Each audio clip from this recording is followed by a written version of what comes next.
भारत में जब कोरोना अपना पांव पसार रहा था तो पूरा देश में हाहाकार मचा था। सभी लोग अपने आप को बचने के लिए, सेफ रहने के लिए तमाम तरह की व्यवस्थाएं में जुड़े थे। उसके बाद से अचानक एक बहुत सारा जनसैलाब उमड़ता है कोविड वैक्सीन लगवाने के लिए।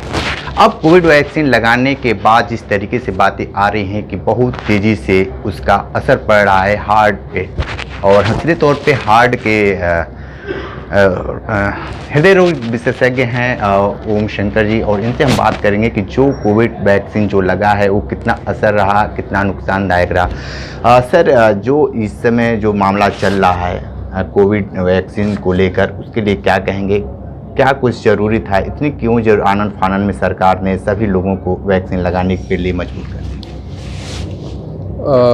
देखिए, सबसे पहले तो मैं सरकार की अगर कोविड पॉलिसी को अगर आप देखें, सरकार ने जो भी पॉलिसी अपनाई वो कोई भी पॉलिसी सही तरीके से इम्प्लीमेंट नहीं की गई, और इसकी वजह थी जो चाहे विस्थापन से रिलेटेड हो, चाहे कोई भी संबंधित रिलेटेड हो, उस समय जो मैनेजमेंट किए गए वो उसमें खामियां थी, बहुत सारी खामियां थी, और सरकार को कुछ समझ में नहीं आ रहा था। पहले उन्होंने कोविड मानने से ही इनकार कर दिया, फिर कोविड मानने के जब माना तो उसकी जो लिए पॉलिसी बनानी थी उसमें सरकार ने आपदा में अवसर तलाशने का नारा दिया। ये सरकार का नारा है, ये मेरा कहना नहीं है।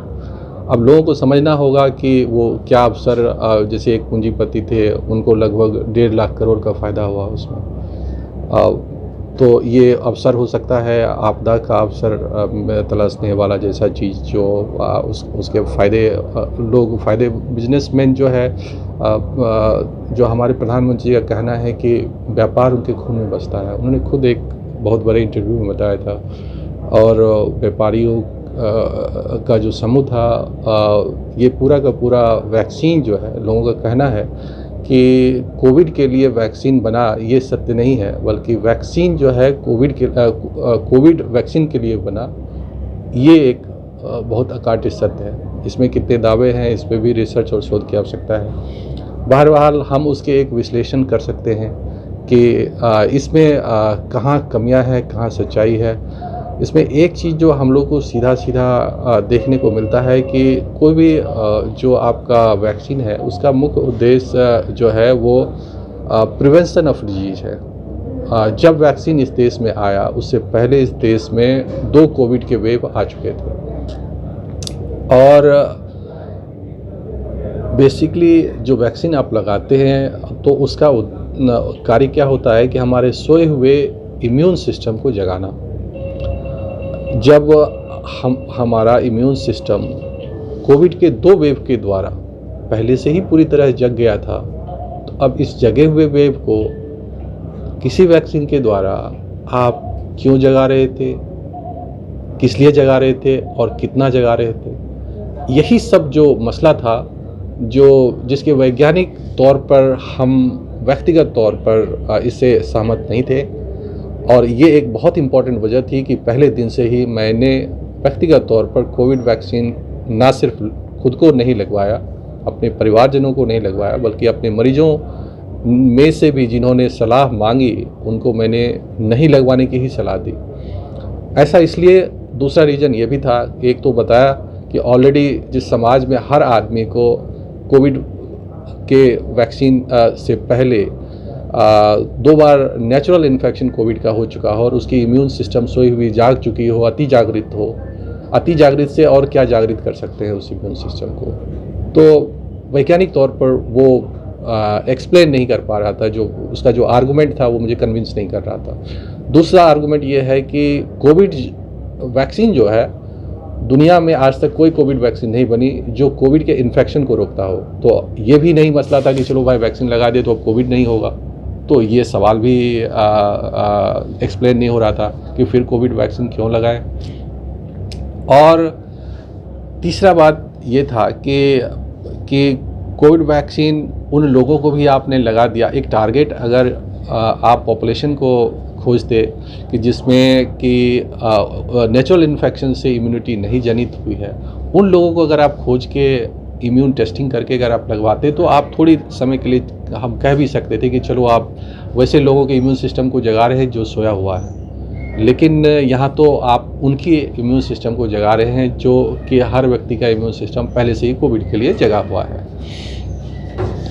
तो इन्हीं सब तर्कों के आधार पर एक वैज्ञानिक विश्लेषण के वजह से पहले दिन से ही कोविड के वैक्सीन के विरोध में रहा। चौथी चीज़ें क्या है कि कोई भी वैक्सीन निर्माण हो या ड्रग निर्माण, इसमें समय लगता है, क्योंकि इसमें हम लोग पहले प्री क्लिनिकल ट्रायल्स करते हैं जो जानवरों वगैरह में करते हैं, लेबोरेटरी में करते हैं, और फिर हम क्लिनिकल ट्रायल करते हैं जो मनुष्यों में 4 फेज के ट्रायल करते हैं। तो इसमें अमूमन 10 से 15 साल का कम से कम समय लगता है, और कितना भी आप कम करें तो 10 साल 8 साल तो लगेंगे ही लगेंगे। और ये वैक्सीन आप 8 महीने में तैयार कर लिए थे। ऐसा था जैसे मानो कि वैक्सीन पहले जो है तैयार करके रख लिया हो और उसके बाद आपने बीमारी फैलाई है या फैलवाई है या जो भी वजह रही हो, ऐसा प्रतीत होता है पूरी दुनिया में जहाँ से भी ऑरिजिन हुआ और जिस तरीके से भी स्प्रेड हुआ, उनके जो मंशा है इस तरह से दिखती है। तो इसलिए मैंने कहा था कि वैक्सीन जो है कोविड के लिए बना है या कोविड वैक्सीन के लिए बना या लाया गया, ये बहुत गंभीर चिंतन का प्रश्न है। और जो लॉन्ग टर्म उसकी सेफ्टी है उसको इस्टेब्लिश किए बगैर हमने समाज में इस वैक्सीन के हर व्यक्ति को लगवा दिया, तो उसके दूरगामी दुष्प्रभाव पहले पता नहीं थे जो अब देखने को मिल रहे हैं। डॉक्टर साहब आपकी बातें रुकेंगे, एक चीज़ ये बताइए, अब तो मान लीजिए कि इंजेक्शन सभी लोग लगवा चुके हैं, अब क्या करें? वो कैसा विकल्प खोजें कि जिस बहुत सारे लोग हैं परेशान हैं करने कि मेरा चेस्ट दर्द कर रहा है, बहुत सारे सोचने में मजबूर हो गए हैं कि अब क्या करें? क्या अब उसके लिए शोध करना होगा या उन लोगों को एक बार इलाज कर लगाने के लिए या परामर्श लेने की आवश्यकता होगी? देखिए, जैसा आपने बताया कि इस देश के ज़्यादातर लोगों ने वैक्सीन लगवा लिया है और आप हर व्यक्ति का परीक्षण नहीं कर सकते। आपके लिए जो अनयूजुअल मौतें हो रही है वैक्सीन के बाद से, जो अनएक्सप्लेन्ड एंड अनयूजुअल हैं, जैसे कि यंग लड़के लड़कियां, नौजवान, युवा, कलाकार, ये सब जो आपके चलते फिरते जिनकी अचानक मृत्यु हो रही है और उसकी कोई वजह एक्सप्लेन नहीं हो रही है, उसको कानूनन तौर पे भी और सरकार को अपनी जिम्मेदारी समझ के भी और वैक्सीन निर्माताओं का भी अपने पे बैक टू द सोसाइटी जो सरकार को दिया है उसके बदले अब आम जनता के शोध के लिए पैसा देना चाहिए कि इस पर शोध करें, क्योंकि शोध से ही इसका सॉल्यूशन आएगा। पहले ये जानना होगा कि ये लोगों में जो मृत्यु हो रही है वो क्यों हो रही है, और उसके लिए हर जो अनएक्सप्लेन डेथ है, अननेचुरल डेथ है, उसका पोस्टमार्टम कराना होगा, उनके विसरा को प्रिजर्व करना होगा, उसके सभी अंगों को प्रिजर्व करके उसके हिस्टोपैथोलॉजिकल केमिकल एग्जामिनेशन कराना होगा, और फिर ये पता करना होगा इस इम्यूनोलॉजिकल और कंप्लीट टेस्ट के द्वारा कि आखिर परेशानी क्या है। जब समस्या पता चलेगी फिर समाधान पता चलेगा, और किन लोगों में ऐसा हो रहा है, क्यों हो रहा है, उस ग्रुप को हम लोग आइडेंटिफाई करेंगे। यानी जो आपके सवाल है उसका जो जवाब है वो है शोध, और सरकार के द्वारा बड़े लार्ज स्केल में शोध, और जो कंपनी बनाने वाली थी उन लोगों को पैसा दे कंपनसेशन, वो तो ठीक है, लेकिन उस कंपनी का कम से कम हज़ारों करोड़ रुपया इसके शोध में लगवाया जाना चाहिए। हमारे माननीय जो जज साहब हैं उनको ऐसे आदेश देना चाहिए कि इसके शोध के लिए पूरे देश में समिति बनाई जाए और उस शोधकर्ताओं को सारी फैसिलिटी अवेलेबल कराई जाए, क्योंकि हर जगह से पेरिफेरल सेंटर भी होना ज़रूरी है। एक जगह के रिसर्च में सारे सैंपल्स उनको नहीं मिल पाएंगे, और लार्ज स्केल ट्रायल के बाद ये इस्टेब्लिश किया जाए कि वजह क्या है और फिर इसको रोकथाम के लिए क्या दवाएं या पॉलिसी हो सकती है, उसको पॉलिसी प्लानिंग के द्वारा इम्प्लीमेंट किया जाए। क्या ये माना जा सकता है कि कहीं राजनीतिक लाभ लेने के लिए इस तरीके का कोविड वैक्सीन लगवाया गया और तमाम तरह की बातें कही गई कि आप कहीं यात्रा नहीं कर पाएंगे और भी चीज़ों को आप उसके लाभ नहीं ले पाएंगे? देखिए, सबसे पहले तो मैं कहता हूँ कि कोई भी सरकार कोई अधिकार नहीं है कि वो किसी के जीवन जीने के मौलिक अधिकार को छीन सकता है। वैक्सीन लगाना और ना लगाना व्यक्ति की अभिव्यक्ति है, और इस पर सरकार द्वारा जो भी आदेश किए गए और लगवाने की कोशिश की गई वो सरासर गलत था। चाहे वो अधिकारी करवाए वो भी गलत था। ये कानून हो ही नहीं सकता, ये आपके मौलिक अधिकारों के विरुद्ध है। कोई भी सरकार ऐसा नहीं कर सकती है।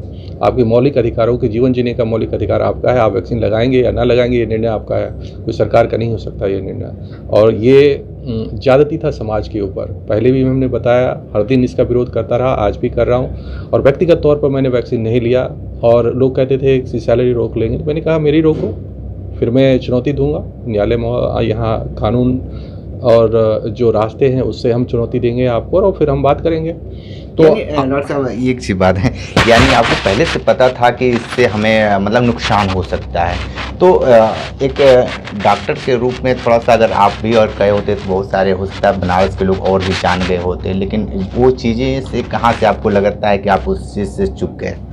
मैं कहीं से चूका नहीं है। मैंने 3 फेसबुक लाइव किए। मेरे एक सीमित, मैं तो कोई मीडिया का आदमी नहीं हूँ और ना मीडिया सरकार के अधीन है, आप आजकल देखते हैं। और उस समय की बात कर रहा हूँ जब आप जैसे यूट्यूबर भी नहीं थे वहाँ पर। मैं कभी चुका नहीं। मेरे पास जो सोशल मीडिया का था उसमें पहले दिन से मैंने इसका इस्तेमाल किया और भरपूर इस्तेमाल किया। और मैंने फेसबुक लाइव करके कम से कम एक नहीं हज़ारों पोस्ट लिखे जिसमें मैंने कहा कि ये वैक्सीन जानलेवा है और वैक्सीन को नहीं लगवाना चाहिए, क्योंकि इसके सुरक्षित होने के और कारगर होने के कोई भी प्रमाण नहीं है। इसकी वजह से फेसबुक ने मेरे अकाउंट 3 बार डीएक्टिवेट कर दिया और 3 बार मेरे अकाउंट कई दिनों तक बंद रहे। तो ऐसा नहीं है कि मैंने कोई प्रयास नहीं किया, मैं लगातार प्रयास कर रहा था, कर रहा हूँ और आगे भी करता रहूँगा। अब तो उस पर तो राजनीतिक सियासत भी तेज हो चुका है, लगातार विपक्ष भाजपा सरकार पे हमलावर है।